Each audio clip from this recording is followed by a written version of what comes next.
Yeah, that's how more or less. I mean, that was all Paul Lee's ideas. I mean, Paul Heyman was like the mastermind with that. I mean, I remember we would have one match, and we would do 4 or 5 different angles in that one match. You know, either it had to do with Fonzie, or it had to do with 911, or it had to do with Big Dick Dudley, or one of the girls, or our managers. I mean, it was just always. I liked how he orchestrated that, and I noticed when I watched the Von Erichs back in the day, they would do similar to the same kind of stuff, more or less. You know, the Devastation group was all, you know, I was always a fan of that, and I was a fan of the Four Horsemen. I ended up finding myself in the Stud Stable with Robert Fuller back in the day. I remember he used to tell me a lot of stories about him. Yeah, and, you know, speaking of the Four Horsemen there, you know, he did, you know, afterwards, Skandor did, you know, wrestle a little bit on occasion. So far as, you know, those rare matches where you'd always see a manager get involved. He actually wrestled a match in 1980, a 6-man match where he teamed with the Spoiler and James J. Dillon, you know, who later became a manager of the Four Horsemen. But they wrestled Dory Funk, Andre the Giant, and Brian Blair. And needless to say, they lost that match. I mean, if you just look at some of the people that he's managed over the years, I mean, he's managed King Kong Bundy, Matt Bourne, Cactus Jack, Zodiac, Scott Braddock, Tim Brooks, Jimmy Jack Funk, John Tatum, Jack Victory, Super Destroyer, Greg Kabuki, Kanitsky, Killer Khan, One Man Gang. It goes on and on. Abdullah the Butcher, Buddy Rogers, Leroy Brown, Kareem Sadat. You know, it just keeps going on and on with this literal plethora of many well-known wrestlers, you know, underneath his tutelage. I mean, look at just a couple of the names that I was looking in front of me of everyone he managed, and I mean, you look, there's literally a who's who. Abdullah, I'm just going to name a few here, most of the bigger names. Abdullah, Big Bubba Rogers, Cactus Jack, Dick Murdoch, Dr. Dusty Williams, Dustin Rhodes. There's Steve Austin. He managed Steve Austin at one time. Not many people can say that. The Punisher, who would later become The Undertaker. Ted DiBiase, you know, and again, that's just a few of the names he managed, but I mean, those were like some of the guys that grew to be some of the top names in the wrestling business early in their career were managed by Skandor Akbar or were part of Devastation Incorporated.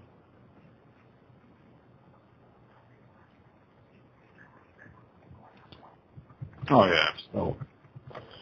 So, and, you know, I have some information, just did a little bit of research on him. You know, in his time when he was with Mid-South, he was in a storyline with Iceman Parsons. You know, he was feuded, at that time, they were with, I forget who he was with, but, you know, Devastation Incorporated had gone to attack Dr. Death and Ted DiBiase. So, you know, there was sometimes in Mid-South, Missionary, you mentioned that earlier. Did you have any lasting memories of his time in Mid-South? You know, I really wasn't actually too into Mid-South, and, you know, I mean, that's just from personal tastes. You know, most of my experience when it comes to Skandor Akbar is what I've seen through, you know, homage videos and stuff like that. And looking back on individual matches, I wasn't actually privy to, you know, seeing all of his work, you know, as it was happening live. So unfortunately, I did miss on that experience. But for the most part, I still have a high respect, you know, for what he has accomplished, the people that he has touched and helped up with their careers, etc. You know, I mean, it's obvious that not everybody becomes king of the roost, but even the cogs in the machine are worth more, you know, than being without. So. Right, and you know, one of the most memorable things I remember from Mid-South or UWF was Skandor Akbar throwing a fireball at Hacksaw Duggan, presenting him the type of storyline where he's temporarily blinded, and we all know how that always ends up. But you know, that was the first time that I remember seeing the fireball. So that was something at a young age that kind of stuck with me. And of course, I moved to Virginia when I was still pretty young, so, I'd seen the AWA previously, and then I moved down here, and, Mid-South was sort of in the area, so we would get that on TV if you looked hard enough. So I was able to kind of get enough there. But of course, his biggest time was with World Class.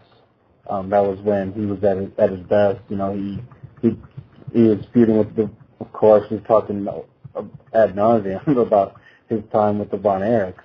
Right. There's a lot of times later in like towards the end of WCCW where he was still, pretty big. This is around the time when Mick Foley was coming up, and he joined Devastation Incorporated.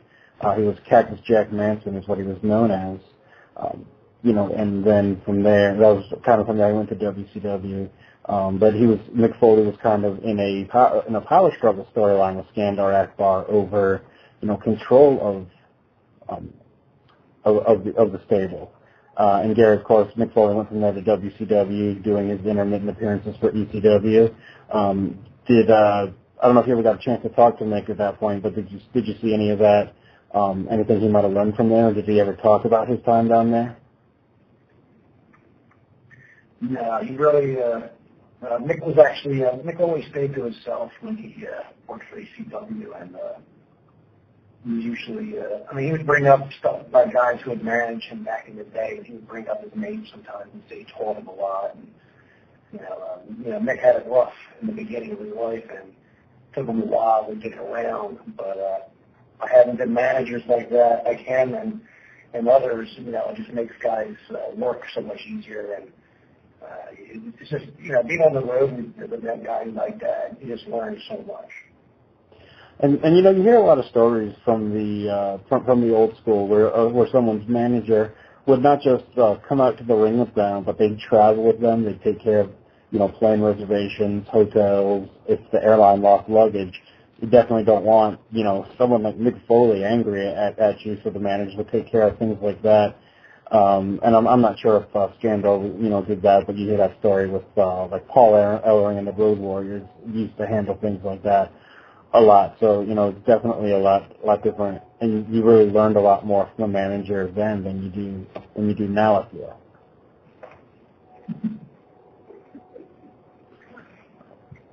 And there was some famous incidents that did occur in World Class. One of them was Skandor Akbar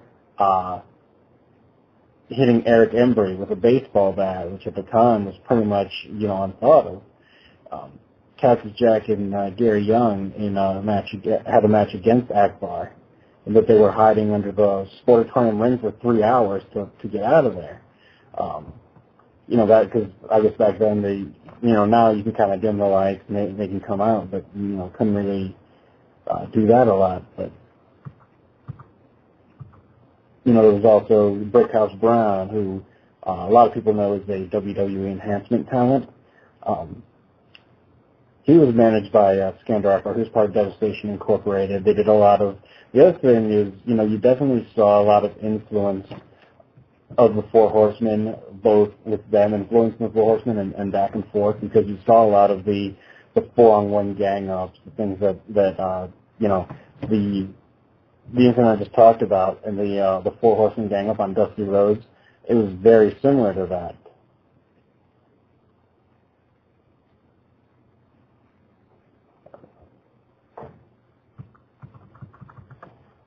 Let's see. And, after a while, of course, as many promotions tend to do, World Class kind of dissolved into USWA, and, a new organization was built in Texas, the Global Wrestling Federation. And we'll talk about that a little bit in a moment. But I believe we have an interview with Bart Sawyer that we're going to go ahead and play now. Absolutely. Give me 1 second here to find this, and here we go. All right, ladies and gentlemen, we are here on the Skandor Akbar Tribute Radio Show, and on the line with us we have smart Bart Sawyer. Bart, I know you got to work with Ak a lot. What are you going to miss most about him, man? Well, he was a great gentleman. I actually grew up watching him wrestle. You would not believe the heat that man generated. But then after I started wrestling, I was more of what you'd call, I guess, the proper term is enhancement talent. He treated me like I was gold. He was still asking about me years later. I guess I sucked that bad. But he did something that I don't think I'll ever forget. I'll always remember in my mind's eye. They were doing a spot show someplace, and I met up with them, and Ack was getting dressed, and he took his payoff, folded it in half, and put it in the sole of his shoe. First time I've ever seen anybody do that, except I have placed my money into my boots before. Not saying that you can't trust everybody, but you know, government, you can't trust everybody, especially the ones that are nicest. You have to watch them. I think that's nice. That would be Akbar. He's an incredible piece of talent. And when I was growing up and going to the matches and seeing him live, it was during the 80s, during all the oil stuff. He especially had that natural heat going. And we were actually in what you would call a redneck part of the country. So he was hated. Especially when he got a good tag team behind him. When I watched him, he had a tag team of Bruiser Bob Sweetan and Mike George. Sweetan coming from Louisiana and Mike George coming from St. Joe, Missouri. And he was actually one of the first pieces of talent that I can remember who actually threw fire, and the people bought it. I mean, I know Waller's been doing it for years, but Akbar was doing it for years before that. Mm-hmm. So, talk about heat. He also, at one point, he was managing a guy by the name of Mr. Pogo, whom I've actually wrestled since. He was working for Wing, and he and I fought all over that damn island. And he also had, there was a powerlifter named Steve Waller who would come in to the tri-state area and was doing a bench press off. And Akbar threw the lifter's chalk in his eyes and burned his eyes. So we rode that for quite a while. You never could trust him. The all-rich oil Arab, especially at that time of our history.